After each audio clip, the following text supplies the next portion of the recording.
Hello everyone, ഏവർക്കും വിൻസ്പയറിൻ്റെ LP-UP PYQ സീരീസിലേക്ക് സ്വാഗതം.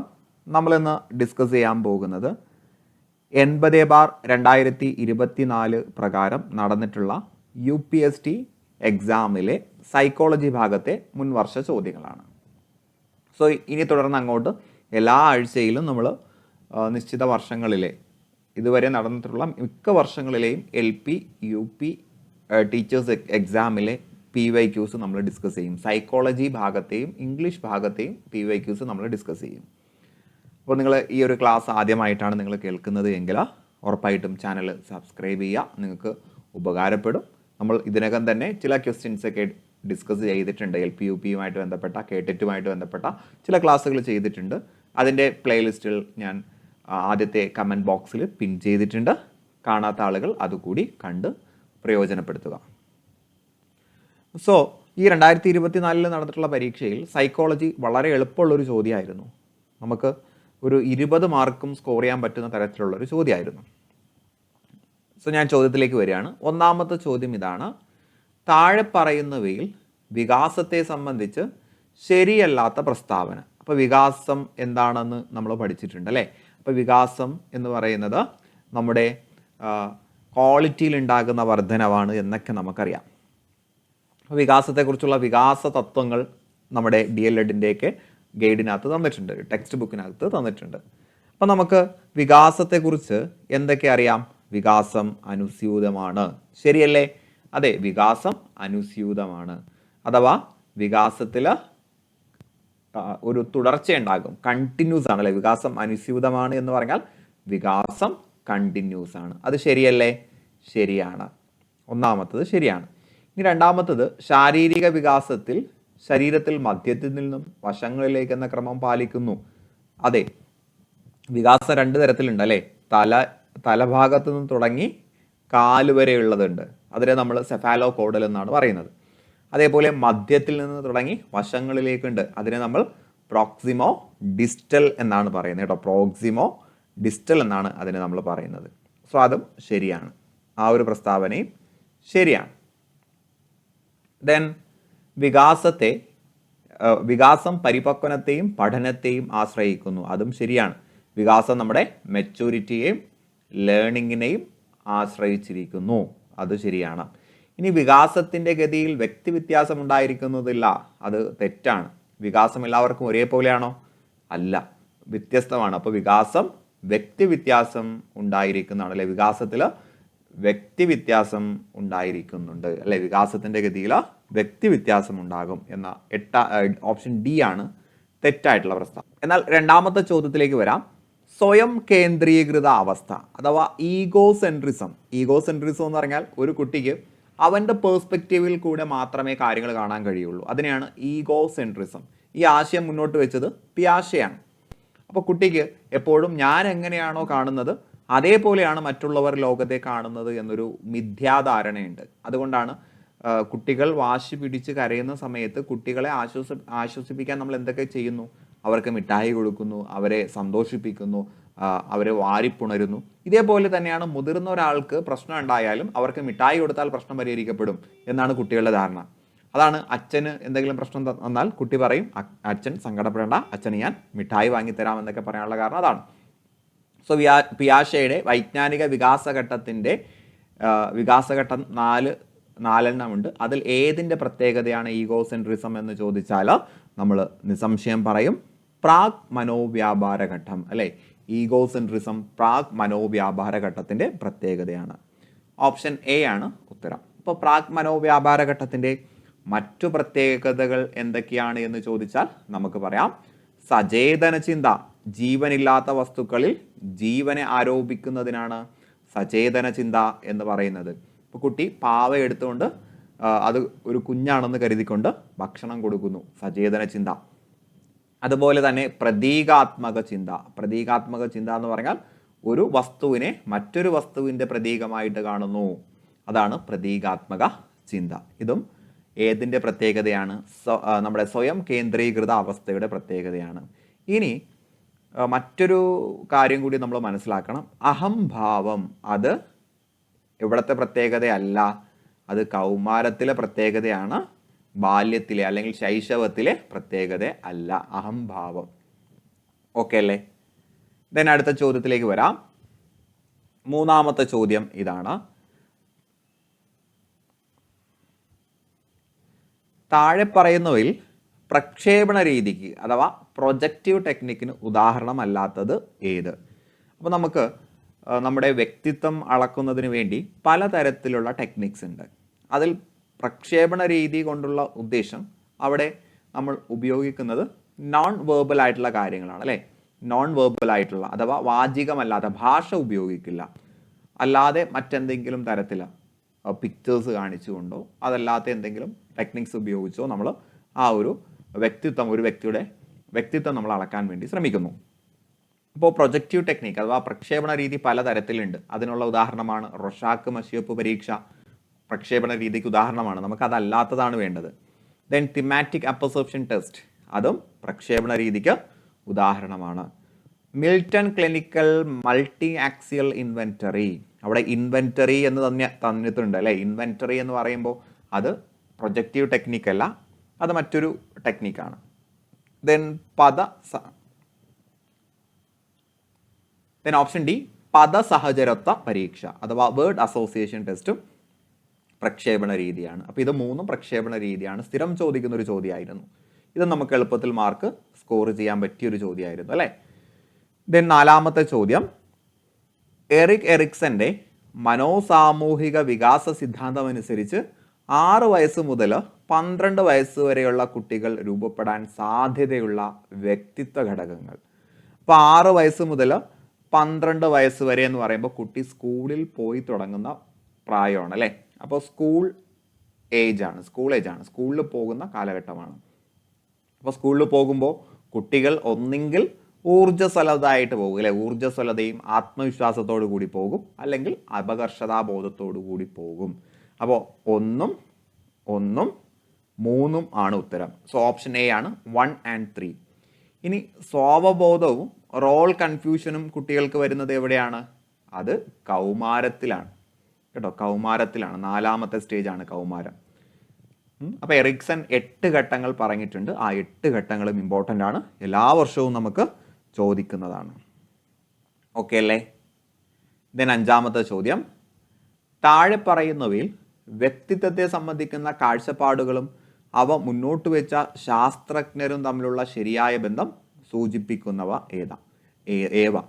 അപ്പോൾ വ്യക്തിത്വവുമായിട്ട് ബന്ധപ്പെട്ട കുറച്ച് പ്രസ്താവനകൾ ഇവിടെ കൊടുത്തിട്ടുണ്ട്. അപ്പോൾ അവിടെ കൃത്യമായിട്ട് നമുക്ക് ഉത്തരത്തിലേക്ക് വരുന്ന അല്ലെങ്കിൽ കൃത്യമായിട്ടും പേര് ചെയ്തിട്ടുള്ളത് ഏതൊക്കെ എന്നാണ് ചോദ്യം. മുഖ്യ സവിശേഷകം, മധ്യമ സവിശേഷങ്ങൾ, ദ്വിതീയ സവിശേഷകങ്ങൾ എന്നിങ്ങനെ വ്യക്തിത്വ സവിശേഷതകൾ തരംതിരിച്ചത് കാൾ റോജേഴ്സ് അല്ല, അത് ആൽപോർട്ടാണ് അല്ലേ? ആൽപോർട്ടാണ്. അപ്പോൾ 1ാമത്തത് തെറ്റ്. നമുക്ക് എന്ത് ചെയ്യാം? എലിമിനേഷൻ ടെക്നിക്ക് യൂസ് ചെയ്യാം. 1ാമത്തത് തെറ്റാണ്. അപ്പോൾ ഓപ്ഷനിൽ 1 വെട്ടാം. ദെൻ 2ാമത്തത്, പക്വ വ്യക്തിത്വത്തെ വിശദീകരിക്കാൻ വിപുലീകൃതാഹം, ഊഷ്മളബന്ധങ്ങൾ, ആത്മസന്തുലനം, യാഥാർത്ഥ്യബോധം, ആത്മധാരണ, ഏകാത്മക ജീവിത ദർശനം എന്നീ 6 മാനദണ്ഡങ്ങൾ പരിഗണിക്കണം. അപ്പോൾ ഒരു വ്യക്തി പക്വതയുള്ള ആളാവാൻ ഈ ഒരു 6 മാനദണ്ഡങ്ങൾ വേണം എന്ന് ആൽപോർട്ട് പറഞ്ഞിട്ടുണ്ട്. ശരിയാണ്. അപ്പോൾ 2 ശരിയാണ്. അപ്പോൾ 2 ഇല്ലാത്ത പ്രസ്താവന നമുക്ക് ഉത്തരത്തിൽ വരില്ല. അപ്പോൾ ഓപ്ഷനിൽ 2 ഇല്ലാത്ത ഓപ്ഷൻസ് നമുക്ക് വെട്ടാം. ദെൻ അടുത്ത ചോദ്യം, ആദർശാത്മക അഹം അഥവാ ഐഡിയൽ സെൽഫ്, യാഥാർത്ഥ്യാധിഷ്ഠിത അഹം അഥവാ റിയൽ സെൽഫ് എന്നിങ്ങനെ ഒരു വ്യക്തിയുടെ അഹത്തിന് 2 തലങ്ങളുണ്ട്. അപ്പോൾ ഒരു വ്യക്തിയുടെ അഹം അഥവാ അവൻ്റെ സെൽഫ് 2 തലമുണ്ട് എന്ന് പറഞ്ഞ ആൾ എബ്രഹാം മാസ്ലോ അല്ല. അത് ആരാണ് പറഞ്ഞത്? നമ്മൾ നേരത്തെ പറഞ്ഞ കാൾ റോജേഴ്സ് ആണ് പറഞ്ഞിട്ടുള്ളത് അല്ലേ? കാൾ റോജേഴ്സ് ആണ് പറഞ്ഞിട്ടുള്ളത്. സോ ഈ 3ാമത്തെ ഓപ്ഷൻ തെറ്റാണ്. അപ്പോൾ 3 പ്രസ്താവന നമുക്ക് വെട്ടാം. അപ്പോൾ നമുക്ക് ഉത്തരമായിട്ടുണ്ട്. ഓപ്ഷൻ ബി ആണ് ഉത്തരം. അപ്പോൾ എലിമിനേഷൻ ടെക്നിക്ക് യൂസ് ചെയ്യുമ്പോൾ ചിലപ്പോൾ നമുക്ക് ഒരൊറ്റ സ്റ്റെപ്പിൽ തന്നെ ഉത്തരം കിട്ടും, ചിലപ്പോൾ നമ്മൾ ഒരു 2-3 ഓപ്ഷൻസ് വായിച്ചു നോക്കുമ്പോൾ ഉത്തരം കിട്ടും. അപ്പോൾ 4 നമുക്ക് വായിച്ചു നോക്കാം.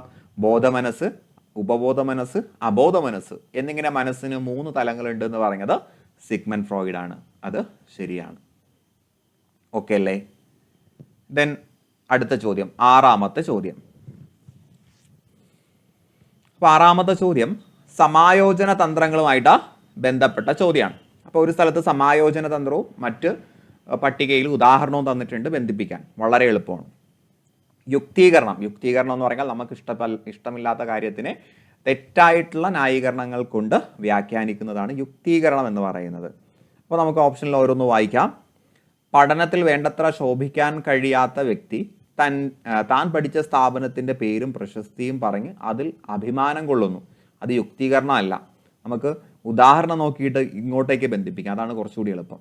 അപ്പോൾ പഠനത്തിൽ വേണ്ടത്ര ശോഭിക്കാൻ കഴിയാത്ത വ്യക്തി താൻ പഠിച്ച സ്ഥാപനത്തിൻ്റെ പേരും പ്രശസ്തിയും പറഞ്ഞ് അതിൽ അഭിമാനം കൊള്ളുന്നു എന്നുള്ളത് താദാത്മീകരണമാണ് കേട്ടോ. അപ്പോൾ 2 ഓപ്ഷൻ എ. അപ്പോൾ ഒരാൾക്ക് നേടിയെടുക്കാൻ കഴിയാത്ത വിജയം മറ്റൊരാൾ നേടിയെടുക്കുമ്പോൾ അത് സ്വന്തം വിജയമായി കണ്ട് അഭിമാനം കൊള്ളുന്നതിനെ നമ്മൾ താദാത്മീകരണം എന്നാണ് പറയുന്നത്. അപ്പോൾ ഒരു അച്ഛന് ഡോക്ടറാകാൻ ആഗ്രഹമുണ്ടായിരുന്നു, കഴിഞ്ഞില്ല. അപ്പോൾ തൻ്റെ മകനെ ഡോക്ടറാക്കി അഭിമാനം കൊള്ളുന്നത് താദാത്മീകരണം. നമുക്ക് ക്രിക്കറ്റ് താരങ്ങളോട്, സിനിമാ താരങ്ങളോട് അഭിമാനം അല്ലെങ്കിൽ ആരാധന തോന്നുന്നത് താദാത്മീകരണത്തിൻ്റെ ഉദാഹരണമാണ്. മനസ്സിലായോ? അപ്പോൾ നമ്മുടെ ഓപ്ഷനിൽ 2A ഉള്ളത് നമുക്ക് നിലനിർത്തിയിട്ട് ബാക്കി വെട്ടാം. അപ്പോൾ ഓപ്ഷൻ എയിൽ 2D ആണ് കൊടുത്തിരിക്കുന്നത്. സോ അത് വെട്ടാം. രണ്ടാമത്തെ ഉദാഹരണം, സഹോദരനോ സഹോദരിയോ ജനിക്കുമ്പോൾ മൂത്ത കുട്ടി കൂടുതൽ ശ്രദ്ധ ലഭിക്കാൻ വേണ്ടി കൊച്ചു കുഞ്ഞിനെ പോലെ പെരുമാറുന്നു. അപ്പോൾ അയാൾക്ക് മാനസിക സമ്മർദ്ദമുണ്ടാകുന്ന സാഹചര്യത്തിൽ വികാസത്തിൻ്റെ തൊട്ട് മുന്നേയുള്ള ഘട്ടത്തിലേക്ക് മടങ്ങുന്നതിനെ നമ്മൾ റിഗ്രഷൻ അഥവാ പശ്ചാത്ഗമനം അല്ലെങ്കിൽ പ്രതിഗമനം എന്നാണ് പറയുന്നത്. അപ്പോൾ 4B ആണ്. മനസ്സിലായോ? അപ്പോൾ ചെറിയ കുട്ടികൾ രണ്ടാമതൊരു കുട്ടികൾ ഉണ്ടാകുന്ന സമയത്ത് ചിലപ്പോൾ നഖം കടിക്കുന്നു, അല്ലെങ്കിൽ കിടക്കയിൽ വിസർജിക്കുന്നു. ഇതെല്ലാം പശ്ചാത്ഗമനത്തിൻ്റെ ഉദാഹരണമാണ്. അപ്പോൾ 4B എവിടെ വന്നിട്ടുണ്ട്? നമുക്ക് ഉത്തരം കൺഫേം ആയി അല്ലേ? 4B ഇവിടെ മാത്രമേ ഉള്ളൂ. 4B, ബാക്കി ഒന്നിലും 4B വന്നിട്ടില്ല. കണ്ടോ, ചിലപ്പോൾ 2 നോക്കുമ്പോൾ തന്നെ നമുക്ക് ഉത്തരം കൺഫേം ആകും. സോ ഓപ്ഷൻ സി ആണ് ആൻസർ. നമുക്ക് ബാക്കിയുള്ളത് കൂടി നോക്കാം. പരീക്ഷയിൽ പരാജയപ്പെട്ട കുട്ടി പരാജയത്തിൻ്റെ കാരണം പ്രയാസമേറിയ ചോദ്യപേപ്പർ എന്ന് ആരോപിക്കുന്നു. അപ്പോൾ തൻ്റെ ഭാഗത്തു നിന്നുണ്ടായിട്ടുള്ള പിഴവിന് കാരണം തെറ്റായിട്ട് ന്യായീകരിക്കുന്നത് യുക്തീകരണമാണ്. സോ 1 ഓപ്ഷൻ സി ആണ്. കറക്റ്റ് അല്ലേ? 1 ഓപ്ഷൻ സി ആണ്.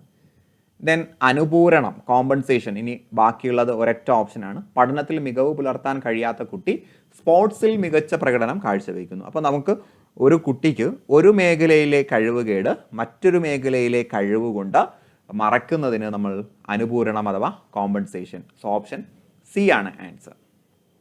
ഓക്കെ അല്ലേ? ദെൻ അടുത്ത ചോദ്യത്തിലേക്ക് വരാം. ഏഴാമത്തെ ചോദ്യം, ഒരു കുട്ടിയെ അധ്യാപകൻ നിരന്തരം ശകാരിക്കുമ്പോൾ കുട്ടിക്ക് അധ്യാപകനോടുണ്ടാകുന്ന ഭയം അധ്യാപകൻ പഠിപ്പിക്കുന്ന വിഷയത്തിലേക്കും വ്യാപിക്കുന്നു. തുടർന്ന് കുട്ടി സ്കൂളിനെയും ക്ലാസ് മുറിയെയും മറ്റു അധ്യാപകരെയും ഭയക്കാൻ തുടങ്ങുന്നു. അനുബന്ധന സിദ്ധാന്തം അനുസരിച്ച് ഇവിടെ സംഭവിക്കുന്നത് എന്ത്? അപ്പോൾ ഇത് ക്ലാസിക്കൽ കണ്ടീഷനിങ്ങുമായിട്ട് ബന്ധപ്പെട്ട കാര്യമാണ്. നമുക്ക് നമ്മുടെ ചോദകത്തോട് സമാനമായിട്ടുള്ള ചോദകങ്ങൾ തിരിച്ചറിഞ്ഞ് ഒരേ രീതിയിൽ പ്രതികരിക്കുന്നതിനാണ് നമ്മൾ ക്ലാസിക്കൽ കണ്ടീഷനിങ്ങിലെ ഈ ഒരു തിയറിക്ക് നമ്മളൊരു പേര് പറയുന്നുണ്ട്. അപ്പോൾ ഇവിടെ കുട്ടിക്ക് അധ്യാപകനോടുള്ള പേടി എന്തിലേക്ക് മാറി? അധ്യാപകൻ പഠിപ്പിക്കുന്ന വിഷയത്തിലേക്ക്, പിന്നെ സ്കൂളിലേക്ക്, പിന്നെ സ്കൂളിൽ വരാതായി. ഈ ഉദാഹരണം നമ്മൾ ക്ലാസ്സുകളിൽ തന്നെ പറഞ്ഞിട്ടുള്ള സാധനമാണ്. ഞാൻ എടുത്ത ക്ലാസ്സുകളിൽ എല്ലാ സ്ഥലങ്ങളിലും ഞാൻ ഇത് പറഞ്ഞിട്ടുണ്ടായിരുന്നു. എക്സാക്ട് ഈ ഒരു എക്സാമ്പിൾ തന്നെ പറഞ്ഞിട്ടുണ്ടായിരുന്നു. ഇത് നമ്മുടെ ചോദക സാമാന്യവൽക്കരണത്തിന് ഉദാഹരണമാണ് അല്ലേ? നമുക്ക് ലഭിക്കുന്ന ചോദകത്തിന് സമാനമായിട്ടുള്ള ചോദകങ്ങളെ തിരിച്ചറിഞ്ഞ് അവയോട് പ്രതികരിക്കാനുള്ള ശേഷി. സോ ഓപ്ഷൻ ഡി ആണ് ആൻസർ. ഇനി 68ാമത്തെ ചോദ്യത്തിലേക്ക് വരാം. ചേരുംപടി ചേർക്കുക. അപ്പോൾ പരീക്ഷണങ്ങളും അവയുടെ ഉദാഹരണവുമായിട്ട് ബന്ധപ്പെട്ട സാധനമാണ്. ഈ ഒരു പരീക്ഷയിൽ 19 ചോദ്യവും ഞാൻ ക്ലാസ് എടുത്ത സ്ഥലങ്ങളിൽ എക്സാക്റ്റ് പറഞ്ഞിട്ടുള്ള കാര്യമായിരുന്നു. ഒരൊറ്റ ചോദ്യം മാത്രമാണ് ഇൻഡയറക്റ്റ് ആയിട്ട് വന്നത്. ബാക്കി 19ഉം ഡയറക്റ്റ് ആയിട്ട് വന്ന ചോദ്യമാണ്. നമ്മൾ ക്ലാസ്സിൽ ഡിസ്കസ് ചെയ്ത സെയിം സാധനങ്ങൾ. അതേപോലെ നമ്മുടെ ക്ലാസ്സിൽ വർക്കൗട്ട് ചെയ്ത ചോദ്യങ്ങളിലും ചോദിച്ചിട്ടുള്ള സെയിം സാധനങ്ങൾ അതേപോലെ വന്നിട്ടുണ്ടായിരുന്നു.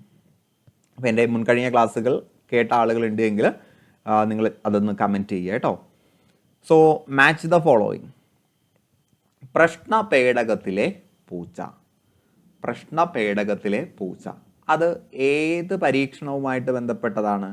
നമുക്കറിയാം മൃഗങ്ങളിൽ പരീക്ഷണം നടത്തിയിട്ടുള്ളത് വ്യവഹാരവാദികളാണ് അല്ലേ? അപ്പോൾ വ്യവഹാരവാദവുമായിട്ട് ബന്ധപ്പെട്ട ഏതെങ്കിലും പരീക്ഷണം ഇതിനകത്തുണ്ടോ? അതാ ശ്രമപരാജയ സിദ്ധാന്തം, തൊണ്ടേക്കിൻ്റെ ശ്രമപരാജയ സിദ്ധാന്തം എന്നുള്ളതാണ് അവിടുത്തെ ആൻസർ. സോ 1C നമുക്ക് എലിമിനേഷൻ ടെക്നിക്ക് യൂസ് ചെയ്യാം. 1C അല്ലാത്ത ഓപ്ഷൻസ് വെട്ടി, 2 ഓപ്ഷൻ അവിടെ തീരുമാനമായി. ദെൻ ബോബോ പാവ പരീക്ഷണം, അത് സോഷ്യൽ ലേണിങ്ങുമായിട്ട് ബന്ധപ്പെട്ടതാണ് അല്ലേ? സോഷ്യൽ ലേണിംഗ് എന്ന പേരില്ലെങ്കിൽ നിരീക്ഷണ പഠന സിദ്ധാന്തം. 2A ആരുടേതാണ്? ബന്ദൂര, ആൽബർട്ട് ബന്ദൂരയുടേതാണ്. അപ്പോൾ 2A ആണ് അവിടെയും വന്നിട്ടുള്ളത്. മൂന്നാമത്തെ നോക്കുമ്പോൾ തീരുമാനമാവും. സുൽത്താൻ എന്ന പേരുള്ള ചിമ്പാൻസിയിൽ പരീക്ഷണം നടത്തിയിട്ടുള്ളത് ആരാണ് എന്ന് ചോദിച്ചാൽ നമുക്ക് എന്ത് പറയാം? അത് നമ്മുടെ ഇൻസൈറ്റ് ലേണിംഗ് ആണ്. ഇൻസൈറ്റ് ലേണിംഗ്, ഉൾക്കാഴ്ച പഠനം. അത് ഏത് തിയറിയിൽ വരുന്നതാണ്? Gestalt school of psychology. അപ്പോൾ 3B, ഓപ്ഷൻ ഡി ആണ് ഉത്തരം. ഇനി ഹെയ്ൻസ് ഡിലേമ എന്ന് പറയുന്നത് കോൾബർഗിൻ്റെ സാൻമാർഗിക വികാസവുമായിട്ട് ബന്ധപ്പെട്ടതാണ്. 4D. സോ ഓപ്ഷൻ ഡി ആണ് ആൻസർ. ഓക്കെ അല്ലേ? ദെൻ 69ാമത്തെ ചോദ്യം. പഠനവും അത് സാധ്യമാക്കുന്ന സാമൂഹ്യ സാഹചര്യവും തമ്മിൽ വേർതിരിക്കാനാവില്ല എന്ന ആശയം അടിത്തറയാക്കി ജീൻ ലീവ്, എറ്റീൻ വെങ്കർ തുടങ്ങിയവർ 1990കളുടെ തുടക്കത്തിൽ ആവിഷ്കരിച്ച പഠനം. അപ്പോൾ നമ്മൾ പഠിപ്പിക്കുന്ന കാര്യവും ആ പഠിപ്പിക്കുന്ന സിറ്റുവേഷനും തമ്മിൽ ബന്ധമുണ്ട് അല്ലേ? അതിന് ഉദാഹരണമായിട്ട് നമ്മൾ പറയാറ്, നമ്മൾ മാർക്കറ്റിൽ വെച്ച് ഒരാൾ കണക്ക് കൂട്ടും വളരെ സ്പീഡിൽ അല്ലേ? പച്ചക്കറിയൊക്കെ വിൽക്കുന്ന ആളുകൾ വളരെ സ്പീഡിൽ എന്ത് ചെയ്യും? കണക്ക് കൂട്ടും. അതേ ആളെ നമ്മൾ ക്ലാസ്സിൽ കൊണ്ടുവന്നിരുന്ന് ഒരു കണക്ക് കൊടുത്താൽ അയാൾ ചെയ്യില്ല. അപ്പോൾ ഒരു പഠിക്കുന്ന സാഹചര്യവും പഠനവും തമ്മിൽ ബന്ധമുണ്ട് എന്ന് പറഞ്ഞത് സിറ്റുവേറ്റഡ് ലേണിങ്ങിലാണ്. Option B, situated learning. തന്നെ അടുത്ത 10ാമത്തെ ചോദ്യം. കുട്ടികൾക്ക് വായനാ പരിശീലനം നൽകുന്നതിന് വേണ്ടി വൈഗോട്സ്കിയുടെ ആശയങ്ങളുടെ പിൻബലത്തോടെ രൂപീകരിച്ച രീതി. PSC സ്ഥിരം ചോദിക്കുന്ന സാധനമാണ്. റിപ്പീറ്റഡ് PYQ ആണ്. നമ്മളിത് ക്ലാസ്സിലും പറഞ്ഞിട്ടുള്ള സാധനമാണ്. കുട്ടികൾക്ക് വായനാ പരിശീലനം നൽകുന്നതിന് വേണ്ടി നമ്മുടെ വൈഗോട്സ്കി മുന്നോട്ട് വെച്ചത് പ്രതിക്രിയ അധ്യാപനമാണ് കേട്ടോ. പ്രതിക്രിയ. ദെൻ 11ാമത്തെ ചോദ്യം. ജീവിതത്തിൽ സന്ദർഭോചിതമായ തീരുമാനമെടുക്കാൻ മറ്റെന്തിനേക്കാളും പ്രധാനപ്പെട്ടത് വ്യക്തിപര ബുദ്ധി അഥവാ പേഴ്സണൽ ഇൻ്റലിജൻസ് എന്ന് ഗാർഡനർ സൂചിപ്പിക്കുന്നുണ്ട്. താഴെ പറയുന്നതിൽ വ്യക്തിപര ബുദ്ധിയായി കണക്കാക്കുന്നവ ഏവ. അപ്പോൾ ഒരു വ്യക്തിയുടെ വ്യക്തിപര ബുദ്ധിയുമായിട്ട് ബന്ധപ്പെട്ട കാര്യം, ഒന്ന് അവനെക്കുറിച്ച് തിരിച്ചറിയുന്നതും മറ്റുള്ളവരുമായിട്ട് നല്ല രീതിയിൽ ഇടപെടാനുമുള്ള കഴിവാണ്. അപ്പോൾ അത് രണ്ടും വരുന്നുണ്ട്. അപ്പോൾ വ്യക്തിയാന്തര ബുദ്ധിയും വരുന്നുണ്ട്, ആന്തരിക വൈയക്തിക ബുദ്ധിയും. അഥവാ ഓപ്ഷൻ സി 2, 3. വ്യക്തിയാന്തര ബുദ്ധി എന്ന് പറഞ്ഞാൽ ഒരു വ്യക്തി മറ്റൊരു വ്യക്തിയുമായിട്ട് ഇടപെടാനുള്ള കഴിവ്. ആന്തരിക വൈയക്തിക ബുദ്ധി എന്ന് പറഞ്ഞാൽ ഒരാൾക്ക് സ്വന്തം കഴിവുകേടുകളെ കുറിച്ച് തിരിച്ചറിയാനുള്ള ബുദ്ധി. ഓക്കെ അല്ലേ? ദെൻ അടുത്ത ചോദ്യം. താഴെ പറയുന്നവയിൽ പര്യാവരണത്തിൻ്റെ സ്വാധീനം നിർണായകമല്ലാത്ത ഘടകം. പര്യാവരണം എന്ന് പറഞ്ഞാൽ ചുറ്റുപാട്. അപ്പോൾ നമുക്ക് ചുറ്റുപാടിൽ നിന്നും കിട്ടാത്തത് അല്ലെങ്കിൽ ചുറ്റുപാടിൻ്റെ സ്വാധീനം ബാധിക്കാത്തത് ഏത് എന്നാണ് ചോദ്യം. വളരെ എളുപ്പമുള്ളൊരു ചോദ്യമാണ് അല്ലേ? ബുദ്ധി, അത് പര്യാവരണമായിട്ട് ബന്ധമുണ്ട്, അഭിക്ഷമതയും ബന്ധമുണ്ട്, മനോഭാവങ്ങൾ ബന്ധമുണ്ട്. ശരീരത്തിൻ്റെ ഉയരവും നമ്മുടെ ചുറ്റുപാടുമായിട്ട് ബന്ധമില്ല അല്ലേ? അതൊക്കെ നമുക്ക് ബയോളജിക്കലായിട്ട് കിട്ടുന്ന കാര്യമാണ്. ഓക്കെ അല്ലേ? ദെൻ 13ാമത്തെ ചോദ്യം. പ്രശ്നങ്ങളെ നിലവിലുള്ള സ്കീമകൾ ഉപയോഗിച്ച് പരിഹരിക്കുന്നത് എന്നറിയപ്പെടുന്നത്. അപ്പോൾ നമ്മളൊരു പ്രശ്നം പരിഹരിക്കുന്ന സമയത്ത് നിലവിലുള്ള സ്കീമ അതേപോലെ ഉപയോഗിക്കുന്നതിന് നമ്മൾ പറയുന്നത് ഓപ്ഷൻ എ, സ്വാംശീകരണം. എന്നാൽ നിലവിലുള്ള സ്കീമയിൽ മാറ്റം വരുത്തിയാൽ അല്ലേ, സ്കീമയിൽ ചേഞ്ച് അല്ലെങ്കിൽ കൂട്ടിച്ചേർക്കൽ വരുത്തിയാൽ അതിനെ സംസ്ഥാപനം എന്ന് പറയുന്നു. പിയാഷയുടെ ഒരു സങ്കല്പമാണ്. ദെൻ 14ാമത്തെ ചോദ്യം. സമീപസ്ഥമായവയെ ഒരു കൂട്ടമായി കാണാനുള്ള പ്രവണത പഠനത്തിലെ സമഗ്രതാ നിയമങ്ങളിൽ ഏതിൽപ്പെടുന്നു?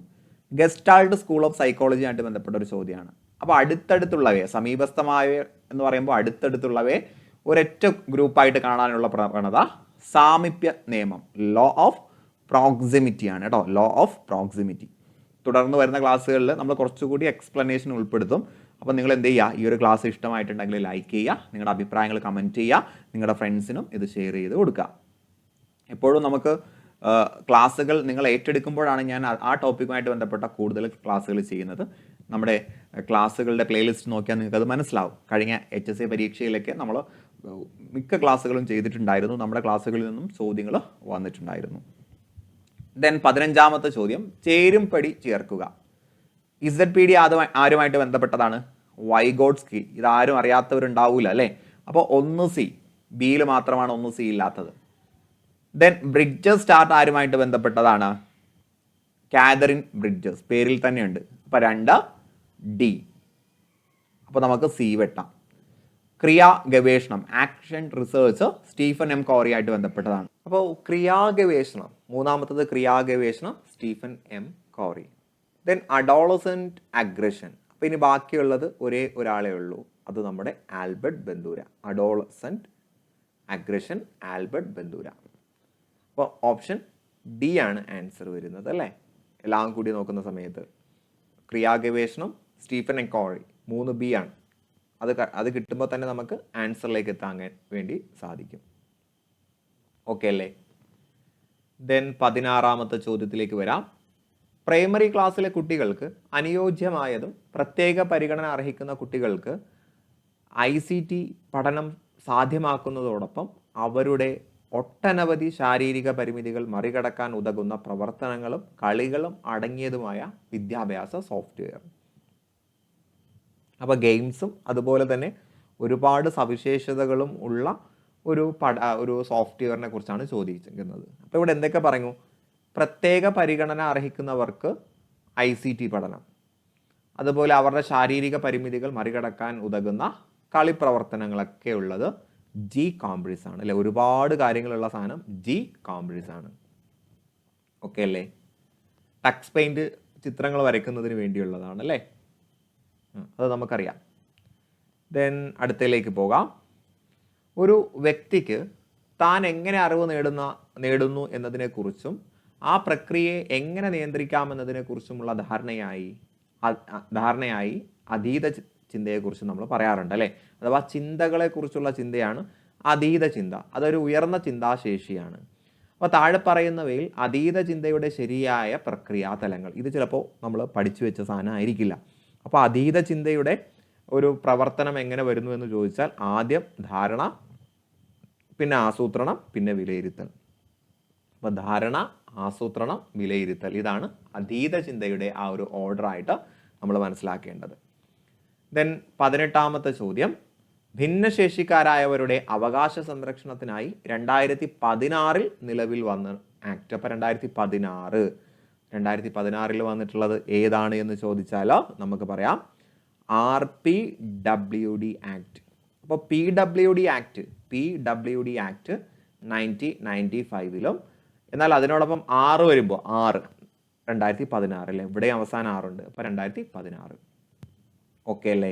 19ാമത്തെ ചോദ്യം, കേരള പാഠ്യപദ്ധതി ചട്ടക്കൂട് 2007 അടിത്തറയായി സ്വീകരിച്ചിട്ടുള്ള പ്രായോഗിക രീതി ശാസ്ത്രങ്ങളിൽ പെടാത്തത് ഏത്? ഇത് വളരെ എളുപ്പത്തിൽ നമുക്ക് കിട്ടുന്ന ഒരു ചോദ്യമാണ്. നിങ്ങൾക്ക് 2007 ചട്ടക്കൂട് അറിയില്ല എങ്കിലും ഓരോന്ന് വായിച്ച് നോക്കുമ്പോൾ നിങ്ങൾക്ക് മനസ്സിലാവും.